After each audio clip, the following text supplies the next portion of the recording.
Isang pinagpalang umaga po sa ating lahat mga kapatid ko sa Panginoon. Good morning po! Ay, parang malamig yung good morning ha. Painitin natin. Good morning po! Good morning! Yes, palakpakan po natin ang ating Diyos na buhay. Okay, so, maganda po ba yung suot ko? Ganda po ano, hindi ko po tinanong kung maganda ako yung suot ko lang. Kasi iba yung, baka po iba yung isagot nyo eh.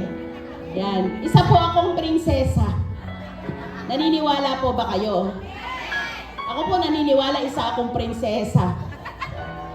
Prinsesa, sino po? Sino pa ba prinsesa nung maliit siya? Si Sarah. Ako po si Princess Sara Duterte. Joke lang. Yan, gusto ko po maging masaya tayo dahil kapiling natin ang Diyos. Ako po si Princess Sara Duterte. Yan po na nasa inyong harapan.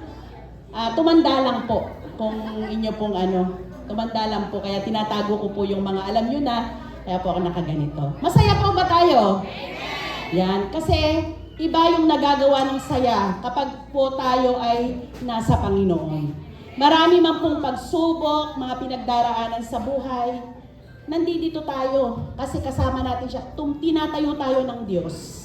Di po ba?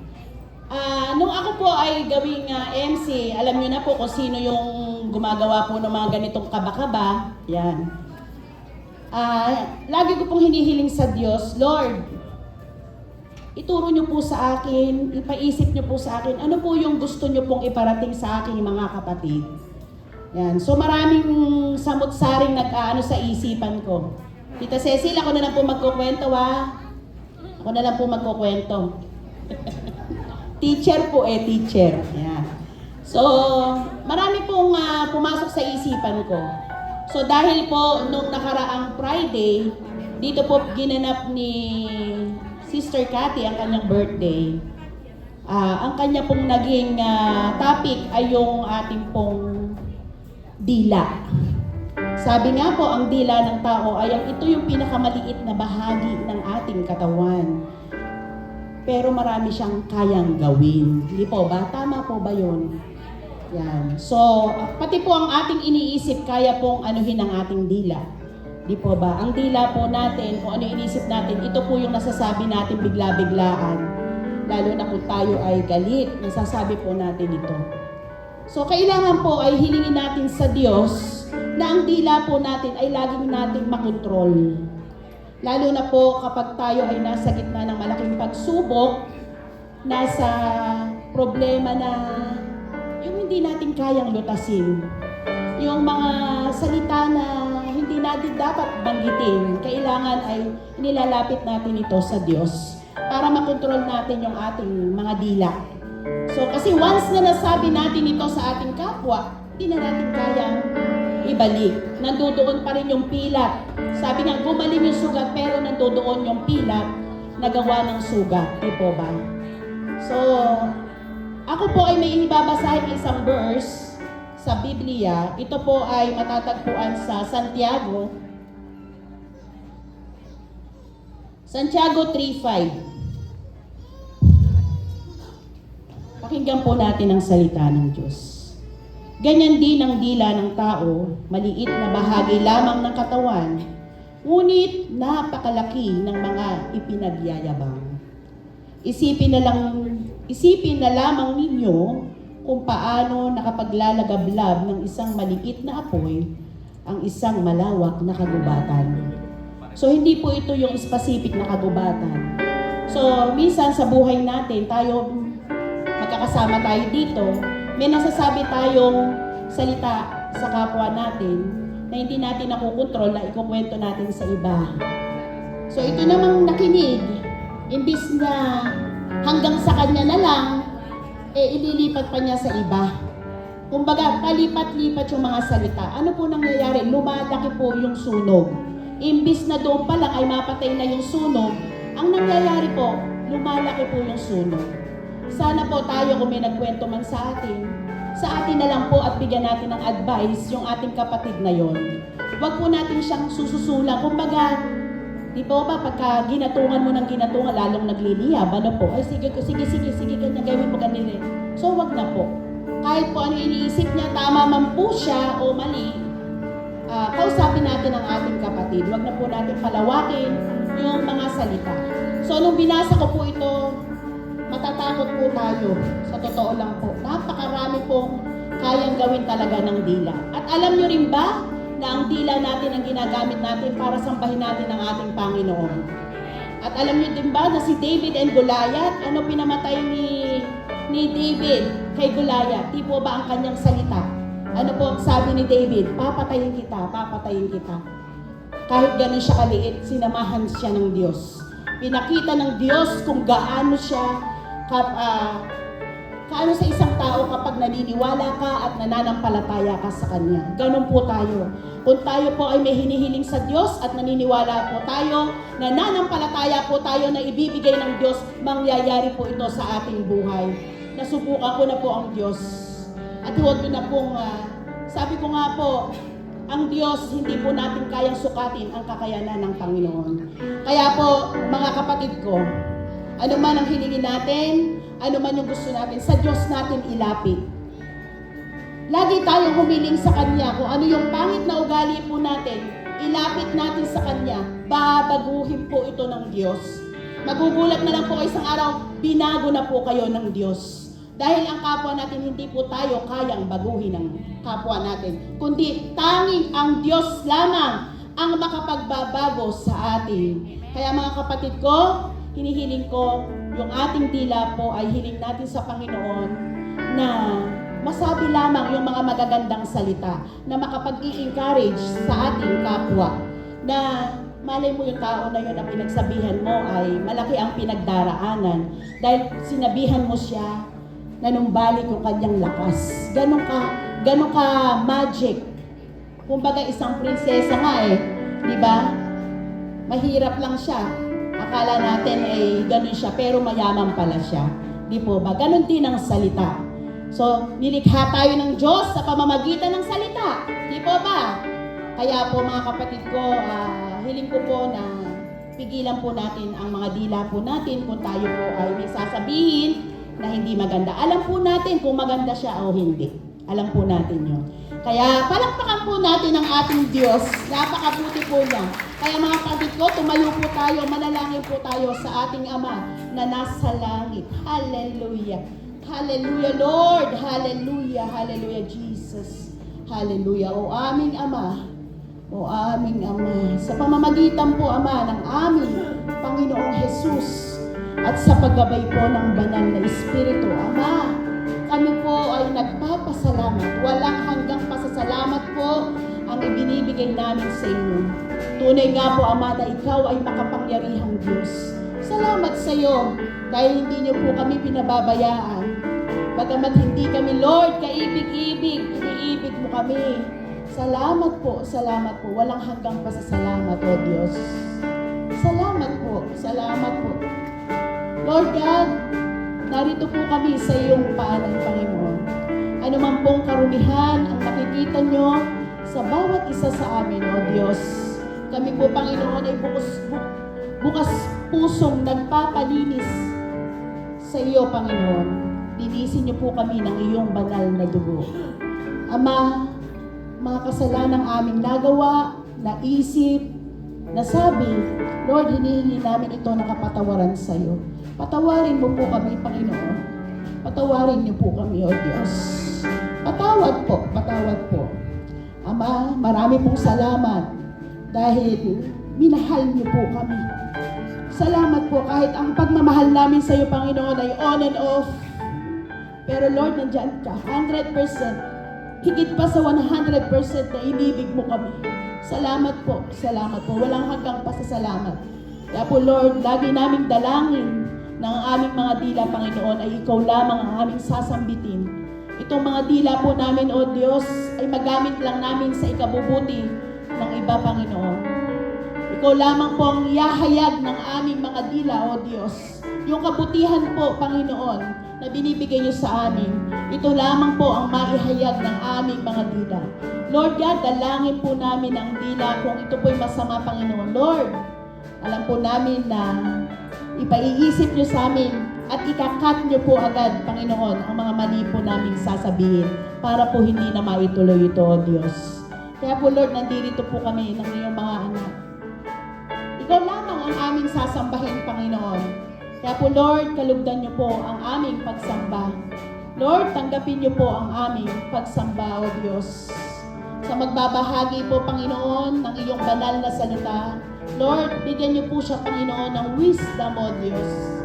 Katalinuhan na nagmumula sa iyo, Panginoon. Lagi po namin itong hinihiling, Panginoon, sa iyo.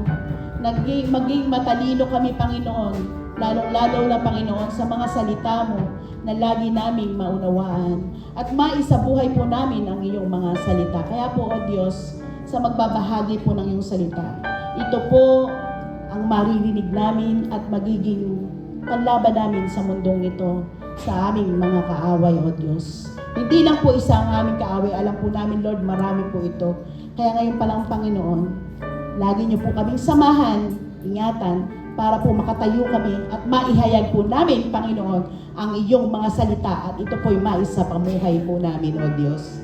Kaya po, Lord, samahan niyo po kami, Panginoon, ang inyong banal na Espiritu, Panginoon, upang ikaw ay aming sambahin, dakilain, luwalhatiin ang iyong pangalan. Dahil walang ibang Diyos kundi ikaw lamang, Panginoon. Wala kaming ibang sasambahin kundi ikaw, O Diyos. Hallelujah! Hallelujah, Lord! Palakpakan natin ang ating Panginoon. Ikaw lamang, Panginoon, ang aming iibigin. Wala nang iba. Wala nang iba, O Diyos. Mahal ka natin, Panginoon. Pinupuri at pinasasalamatan ka namin. Kaya, Lord, sa aming pagsamba, Panginoon, sama-sama kaming sasayaw. Itataas ang iyong banal na pangalan dahil walang ibang itataas kundi ikaw lamang, O aming Diyos. Hallelujah, Jesus! Lord God, ito ang aming sama-samang panalangin sa tanging pangalan po ng aming Panginoong Jesus.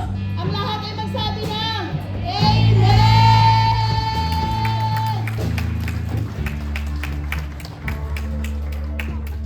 Amen. Isang pinagpalang umaga po sa ating lahat. Isa nga pong magandang ngiti, yung pinatawad ng Diyos. Amen. Hallelujah. Sabi po sa awitin, sa lahat ng panahon, siya ang ating Diyos. Amen po. Noon, ngayon, at magpakailanman, siya ang ating Diyos. Si Jesus! Amen. Hallelujah.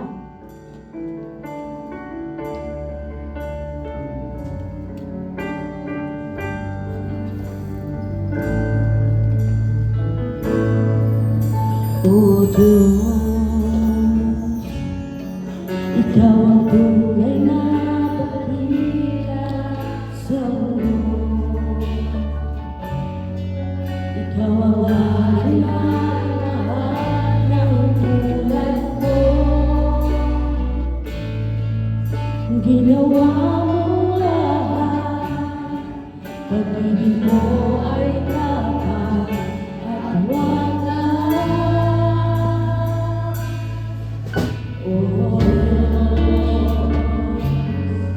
Wala nang babantay sa kabutihan mo.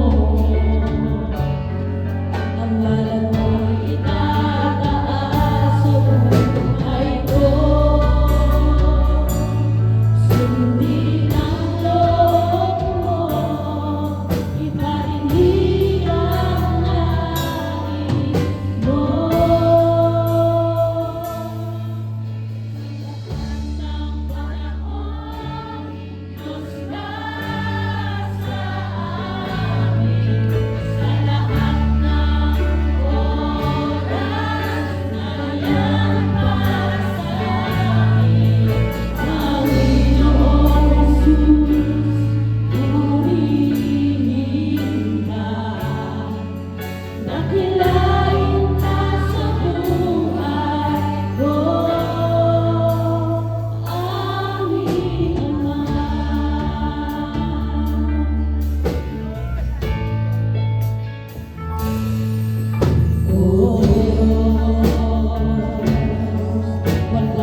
kapurihan.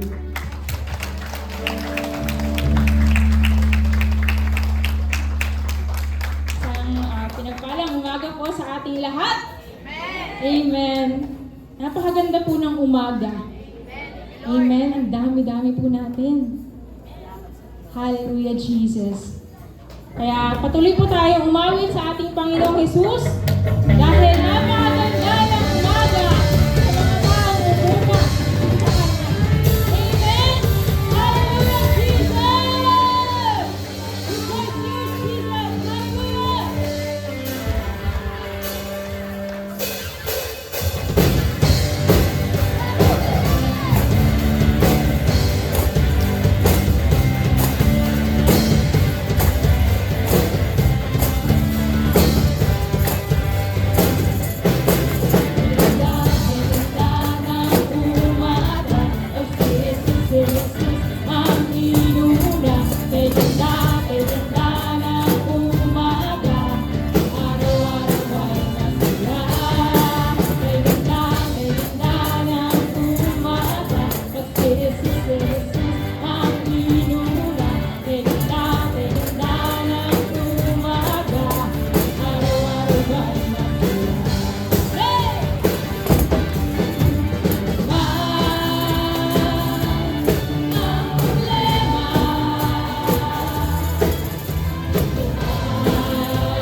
Ay nako.